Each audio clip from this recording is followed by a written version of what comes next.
नमस्कार, मैं आपके साथ अंजना और आप देख रहे हैं संगठन भारत न्यूज। आइए शुरुआत करते हैं आज की खास खबर से।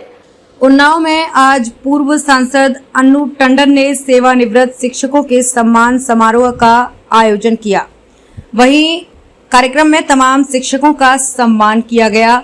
वहीं इस दौरान बतौर विशिष्ट अतिथि शिरकत करने पहुंचे सपा के प्रदेश अध्यक्ष नरेश उत्तम मीडिया से बातचीत के दौरान भाजपा सरकार पर जमकर बरसे। घोसी के उपचुनाव में जनता ने भाजपा को धूल चटा दिया है और अब सपा की जीत का सिलसिला शुरू हो गया है। वहीं आजम खान पर आईटी रेड के मामले में उन्होंने कहा कि भाजपा सरकार बदले की भावना से काम करती है, ऐसा नहीं होना चाहिए। वहीं INDIA गठबंधन द्वारा 14 एंकर को बॉयकॉट करने के मामले में उन्होंने कहा कि सभी को अपने कर्तव्यों का बोध होना चाहिए और काम करते रहना चाहिए। सेवानिवृत्त शिक्षक सम्मान समारोह में बतौर विशिष्ट अतिथि शिरकत करने पहुंचे सपा प्रदेश अध्यक्ष नरेश उत्तम ने उन्नाव के पूर्व सांसद अन्नू टंडन को सेवानिवृत्त शिक्षकों का सम्मान समारोह आयोजित करने के लिए बधाई दी। उन्होंने कहा कि ये देश बिना शिक्षा के अधूरा है। जितना ही शिक्षा पर जोर दिया जाएगा उतना ही हमारा देश मजबूत होगा। वहीं INDIA गठबंधन द्वारा 14 बड़े एंकर्स को बायकॉट करने के मामले में उन्होंने कहा कि लोकतंत्र के 4 स्तंभ में विधायिका, न्यायपालिका, कार्यपालिका और मीडिया सबको अपने अपने कर्तव्य का बोध होना चाहिए और इस देश की सेवा करनी चाहिए। वहीं आजम खान पर IT की रेड पर उन्होंने कहा कि जानबूझकर भारत की राजनीति में बदले की भावना से कार्य हो रहा है। जब से भारतीय जनता पार्टी सरकार आई है, आजम खान पर, जो कि एक जाने माने हैसियतदार नेता हैं, कई बार के विधायक, कई बार के मंत्री और कई बार के सांसद हैं, जानबूझकर उन्हें और उनके परिवार को परेशान किया जा रहा है। लोकतंत्र के लिए ये ठीक नहीं है। वहीं सनातन धर्म को लेकर के लगातार स्वामी प्रसाद मौर्य की टिप्पणी को लेकर के उन्होंने कहा कि हम समाजवादी पार्टी कार्यकर्ता हैं और उत्तर प्रदेश के निवासी हैं। हम भारत के संविधान पर भरोसा रखते हैं, जो संविधान कहता है वही करते हैं। सबसे पहले आज जो शिक्षक सम्मान समारोह था, क्योंकि समाजवादी पार्टी हमेशा जो है शिक्षकों का सम्मान करती रही है, क्या 2 शब्द इसके बारे में बोलिए। देखिए, हम अन्नू टंडन जी पूर्व सांसद जी को धन्यवाद देंगे जिन्होंने सेवानिवृत्त शिक्षकों का सम्मान समारोह आयोजित किया और बहुत ही जागरूक लोगों को यहाँ पर इकट्ठा किया, सबका सम्मान किया।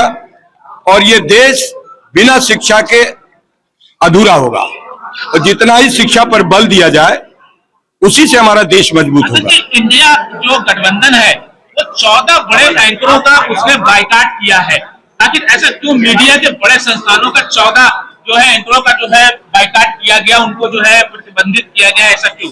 देखिए, लोकतंत्र के 4 स्तंभ हैं, विधायिका, न्यायपालिका, कार्यपालिका और मीडिया।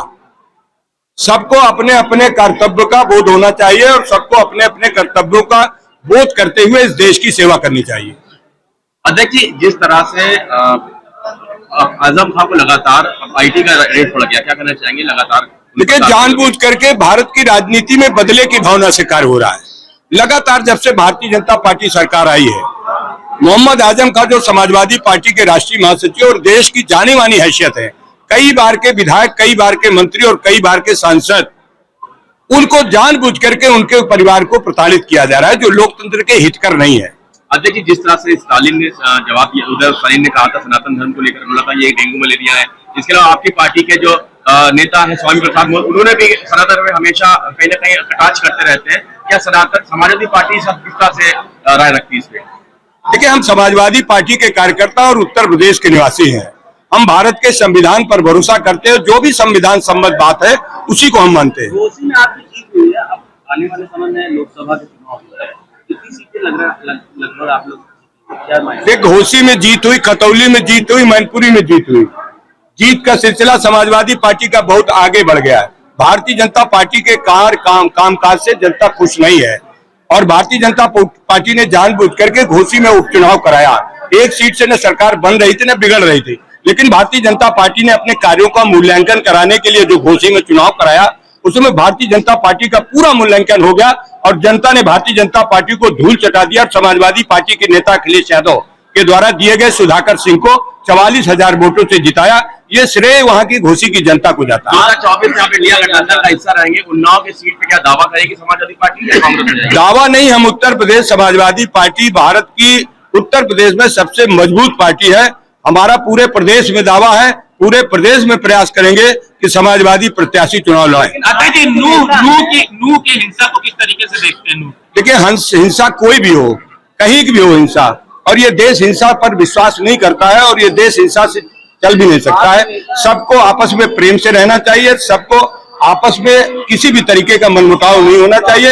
लेकिन जानबूझ करके जिस तरीके से भारत सरकार और राज्य सरकारें, खास करके भारतीय जनता पार्टी की सरकारें जो विस्ममन कर रही है, समाज में विषमता पैदा कर रही है, उससे इस तरीके की हिंसा हो रही है। हमारे नेता चौधरी चरण सिंह ने कहा कि ये देश बड़ी जनसंख्या वाला देश है। हमारे नेता मुलायम सिंह यादव जी ने समय समय पर कहा कि इस देश की जनसंख्या बहुत बड़ी है, जनसंख्या में हाथों को काम मिलना चाहिए। जब तक बेरोजगारी नहीं हटेगी तब तक गरीबी नहीं रहेगी, और गरीबी नहीं हटेगी तो हिंसा भी नहीं हटेगी। इसलिए सबको प्रयास करना चाहिए कि बेरोजगारों को काम मिले और गरीबी खत्म हो, तभी ये हिंसा खत्म होगी। हमारे नेता अखिलेश यादव जी है, समाजवादी पार्टी के अखिलेश यादव जी ने सदैव ये कहा, मैं ये कह रहा हूं, हमारे नेता अखिलेश यादव जी है, और अखिलेश यादव जी कभी भी किसी भी तरीके, किसी धर्म, किसी जात, किसी संप्रदाय, किसी महापुरुष पर कोई टिप्पणी नहीं करते हैं। और अखिलेश यादव जी समाजवादी पार्टी सभी धर्मों, सभी जातियों और सभी महापुरुषों का सम्मान करती है। 2017 का चुनाव हो या फिर 2022 का चुनाव हो, समाजवादी पार्टी की एक सीट विधानसभा की नहीं जीतेगी।